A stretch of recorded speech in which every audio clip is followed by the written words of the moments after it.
Welcome. TBW Clips. I am Tyson. Today, we're getting back into politics. Kamala Harris. A lot of females, black, white, even the males. You've seen the Zoom calls, right? Here's a different take. MSNBC is actually doing this. Interviewed some black voters to see where they stand on Kamala Harris. So let's take a look at this clip. And our friend Charles Coleman joins me right now. Charles is also a former Brooklyn, New York prosecutor and host of the Charles Coleman podcast. So here's the question, my friend. What did you gather from these conversations about how having Vice President Harris at the top of the ticket is going to influence their vote? Well, Alex, I think the easiest thing that I can say that I took from these discussions is that Before he gets started, let me say this. Kamala Harris is a better candidate than Joe Biden. We have seen it in the polls already. Just her being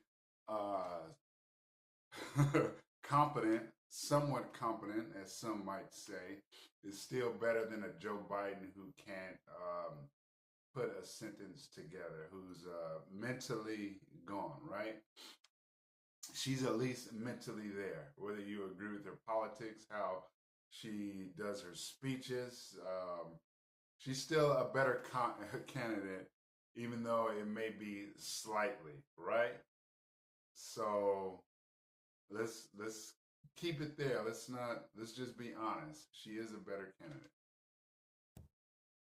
not a monolith. I think that this intergenerational conversation that I was able to have really invited a bunch of different perspectives about what the enthusiasm has been since Kamala Harris has entered the race for president, and then also for some people, how it hasn't changed. I heard from young people who talked about their issues and what they're most concerned about, not necessarily being wowed by the significance of Kamala Harris as a black woman, because their frame of reference for the presidency is President Obama. So they've had a black president. I've talked to older people who talked about the fact that regardless of who is in office, they're concerned about things like Social Security and the price of prescription drugs.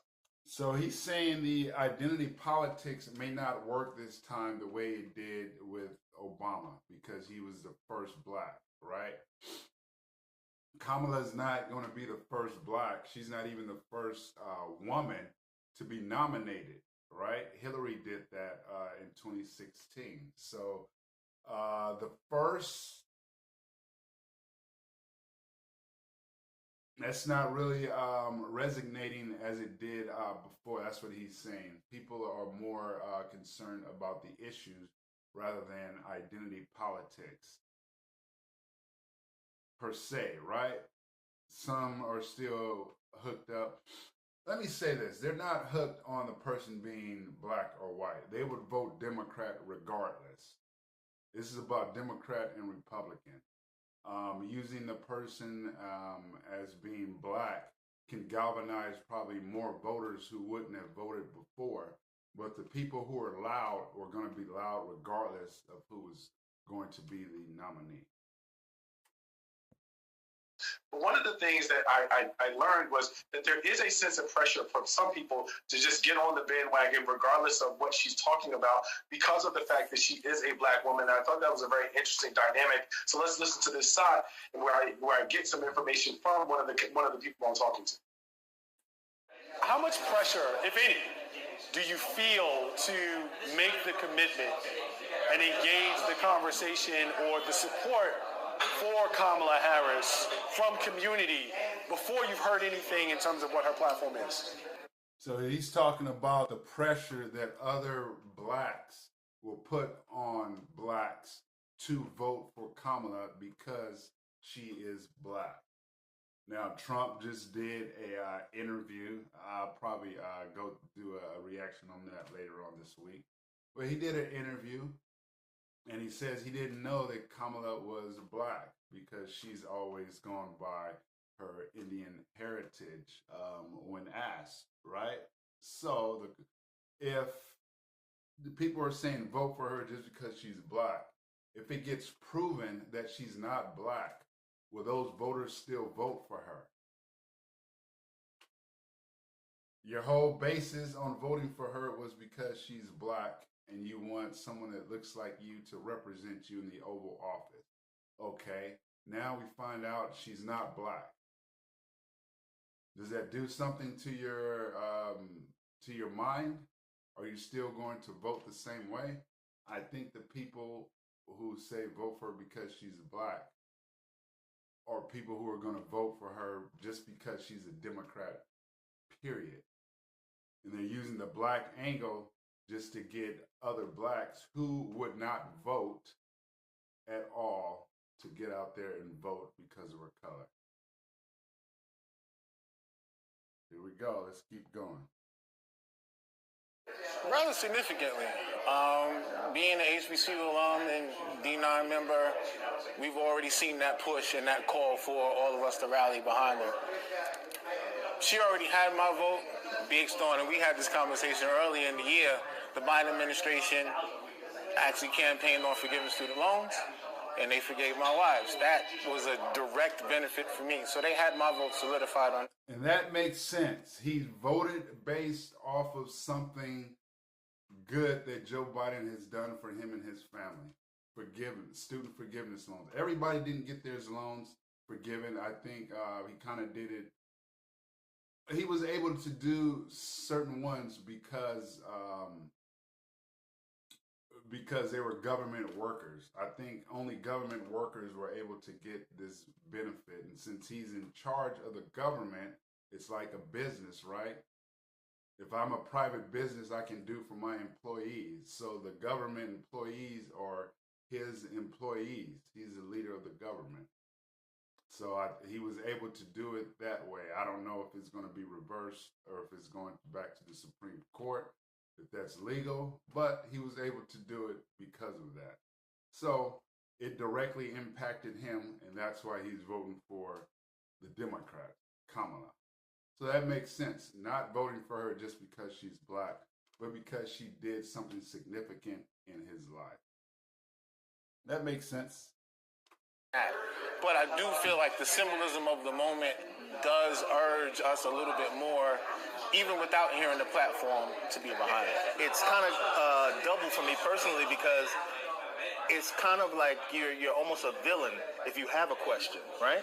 It's almost like, you're anti something because you question something. And politically, because it's such a finite timetable of when you have to make a decision, it doesn't leave room to have a real in-depth conversation. You're almost put in a place where you have to just say, come on, let's go. And it's like, come on, let's go with what, right? And then... See, because they were forced. He was forced to do so because the campaign was only a few months away. So it's like, what are these voters going to do? I really can't make an informed decision. He's pretty much saying he can't make an informed decision because it's not enough time, but he's getting kind of bullied into voting for her regardless. Voting for her, why? There needs to be a reason for me to vote. The other guy had a reason. The Biden administration helped him, his wife, with student loans. This guy doesn't have a reason, but he's kind of being forced to. And like he said, he questioned a couple of things like, what exactly has she done? She was the border czar. How's the border doing? People are getting upset. What are you questioning for? Just go ahead and do it. Okay, I don't really have enough time to do all the research, which he does. You just have 4 years of Kamala Harris. If people really don't know what they're standing for and wait until the last minute to do their research, then shame on them. Shame on them. But I digress. Let's keep going. Doesn't leave room to have a real in-depth conversation. You're almost put in a place where you have to just say, come on, let's go. And it's like, come on, let's go with what, right? And then when you're halfway down the road and you feel like, wait a minute, I shouldn't be part of this bandwagon. Are you anti because you want to back off now? Or dude, let me out the car. You know what I'm saying? How you looked at now, you know what I mean? So it's rough. That's a Boys and Hoods reference for people that catch it. There are a lot of people who are skeptical about the following question, and I want a yes or no from each of you. Do you think she can win? Yes. I think it's going to be difficult. I wanted to, but I don't think so. I think she can win. It depends on the strategy a campaign manager takes. I think she can win, but I think we got to get the young people involved. We got to get the young people's vote. And how do you engage those people? How do they strategize? They do it every year by bringing entertainers out. We just saw she did a rally with Megan Thee Stallion, right? That's how they're going about getting young voters out. But these guys are complaining, the older generation complain about their methods. They act like they're brand new, their strategy. You know what their strategy is because they do it every 4 years. They bring out entertainers, celebrities, and that's how they go about getting the young vote. But they're going to kind of miss the young vote this time because of the Israel-Palestine issue. A lot of those voters who have issues with the Israel-Palestine situation are young voters who are in college. So I don't know if the tactics are going to work this year because of that, but that's how they usually do it, through entertainment. I think she can win, but I think we got to get the young people involved. We got to get the young people's vote. And how do you engage those people? How do they strategize to get that vote from them? I think she's going to win. I think she can win, but I think she's a more compelling candidate than Donald Trump is, so I think she can win. So, like, for me, right, here's why I say I don't think so. Everything that we've seen in the realm of American politics since 2016 till now has been because we had a black man in office. So he won 2 consecutive terms, and as Kurt said earlier, when we were having a conversation, and we paid 3 times much hell since then. Now to up the ante with a black woman in office, I just think it's going to be hard. I hope I'm wrong. So as you can see, Alex, a lot of ground covered there, a lot of different perspectives and opinions, but black men are very much so part of this conversation, and it's going to be interesting as we head to November to see where this discussion goes. Yeah, but you know, you're 100% right off the top when you said you're not a monolithic group. Absolutely. So I appreciate the diversity of conversation there. I don't know, because they still all agreed except for the one guy who said he's kind of being bullied into it. They seem like they were all going for Kamala. So, and if you're not going, you're being pressured. That sounds like a monolith to me, but I could be wrong.